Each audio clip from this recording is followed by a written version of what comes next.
Hello viewers, welcome back to NB Tech. আজি বিশেষ দুটা কথা লৈ বা দুটা পইণ্ট লৈ ডিসকাস কৰিম আৰু প্ৰথমতে মই ক'ব বিচাৰো যে আজি যি কথা ডিসকাস কৰিম আসলতে 5550 ক্যান্ডিডেটস ডিডব্লিউৰ তেওঁলোকে কিছু পৰিমাণে হতাশাগ্ৰস্ত হৈ কমেন্টছ বিলাক কৰা দেখা গৈছে আৰু এটো স্বাভাৱিক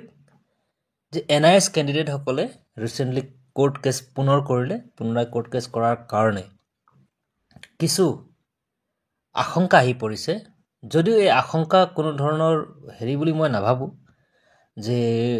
শৰ্টলি গভৰ্নমেন্ট অফ আসামে এপইন্টমেন্ট দিব গৈ আছে তথাপিও এটি সৰু আশংকা এটা অহাটো স্বাভাৱিক আৰু মই স্ক্ৰিনত শো কৰিছো আৰু এটা বস্তু 5550 ক্যান্ডিডেট সকলক কাট অফৰ কাৰণে এটি গুৰুত্বপূৰ্ণ বা অতি ভাল খবৰ যে যিখিনি সিটেড ক্যান্ডিডেট সকল আছিল যিসকল ক্যান্ডিডেটে কেস কৰিছিল আৰু তেওঁলোকৰ সপক্ষে ৰায়দান আহিছিল মই স্ক্ৰিনত দেখাইছো তো ক্যান্ডিডেটছৰ নাম বা গোটেই লিষ্টখিনি দিয়া আছে সো তেওঁলোকক উইথড্ৰ কৰিব কাৰণে কৈছে তাৰমানে তেওঁলোকৰ নাম হয়তো এই প্ৰভিজনাল মেৰিট লিষ্টটো আহিছে 5550 সো তেওঁলোকে যদি উইথড্ৰ কৰে আৰু ৰিমেইনিং জিটিপিজিটি যদি উইথড্ৰ কৰে আৰু এডিআৰই বা অন্য ডিপাৰ্টমেন্টত পোৱা যিখিনি ৰিমেইনিং ক্যান্ডিডেটস তেওঁলোকে যদি উইথড্ৰ কৰে আৰু সৰকাৰে যদি সিগ্ৰিগেট কৰে তেতিয়াহলে হয়তো ফাইনাল লিষ্ট নতুবা নেক্সট মেৰিট লিষ্টত বা নেক্সট প্ৰভিজনাল মেৰিট লিষ্টত কাট অফ আৰু কিছু কম যাব আমি দুখিত যে যি ধৰণে আমি আশা কৰিছিলো বা ভাবিছিলো হিমান কাট অফ কমি নাহিলে বা হিমানখিনি ডাউনফল নহল ষ্টিল কিছু পইণ্টত ডাউনফল হল আৰু নিশ্চয় পইণ্টতে ডাউনফল হ'ব এটা নেক্সট কথা আহো বন্ধু বান্ধৱীসকল হাই কোৰ্টৰ যি কেছ আছে তাৰ যি অৰ্ডাৰ আছে অৰ্ডাৰ মই আপোনালোকক জাস্ট স্ক্ৰিনত শো কৰিব বিচাৰিছো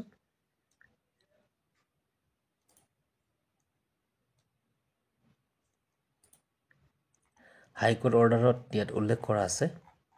আপোনালোকে নিশ্চয় অলৰেডি আপডেট পাইছে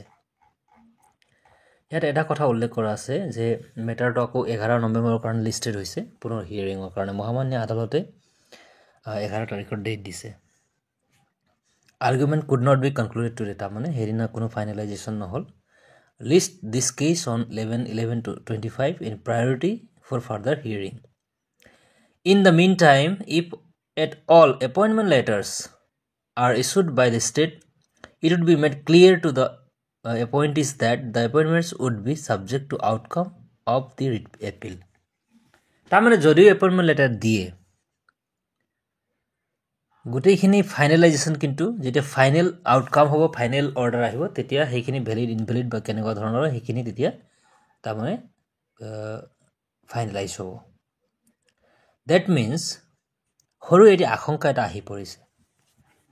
এই ক্ষেত্ৰত মই এটা কথা ক'ব বিচাৰো স্পষ্টকৈ কওঁ আজি ডিপ্লোমেটিক নহওঁ বন্ধু বান্ধৱীসকল এনআইএস প্ৰাৰ্থীসকলৰ কাৰণে যিখিনি জেনুইন ক্যান্ডিডেটস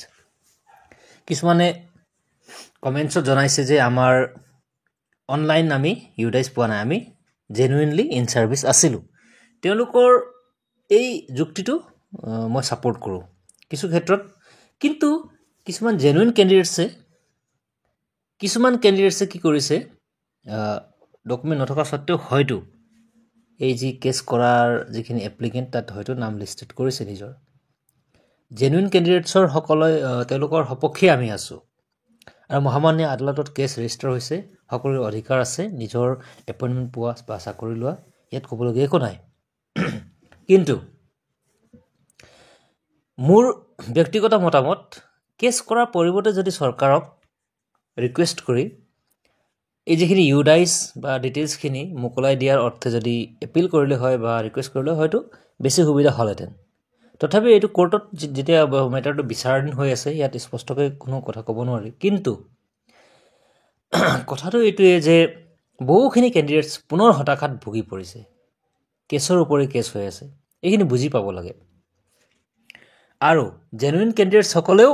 ইয়াত তাৰমানে আলটিমেটলি এফেক্ট হৈছে বিকজ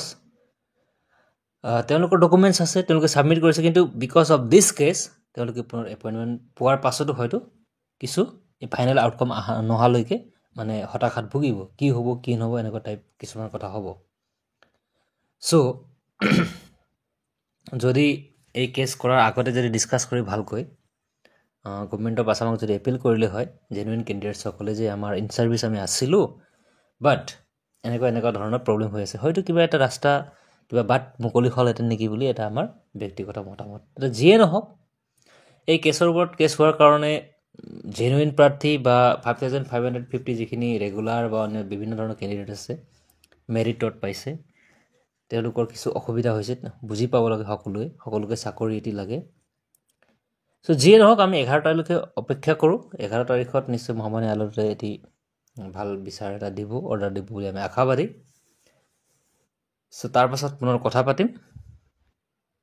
আৰু এটা কথা স্পষ্ট যে গভৰ্ণমেণ্ট অফ আছামে নিশ্চয় ফাইনেল মেৰিট লিষ্ট 11 তাৰিখৰ আগতে ওলাব চ' দেখা যাব কেনেকুৱা কি ধৰণৰ হ'ব সকলোকে শুভকামনা জনাইছোঁ ইয়াত আমুকটো ভাল বা আমুকটো বেয়া বা এইটো ভাল হৈছে বুলি ক'বলৈও দিগদাৰ still hope for the best সকলোৱে পজিটিভ চিন্তা কৰক সকলোৰে ভাল হওক তাকে কামনা কৰিছোঁ থেংক ইউ ছ' মাছ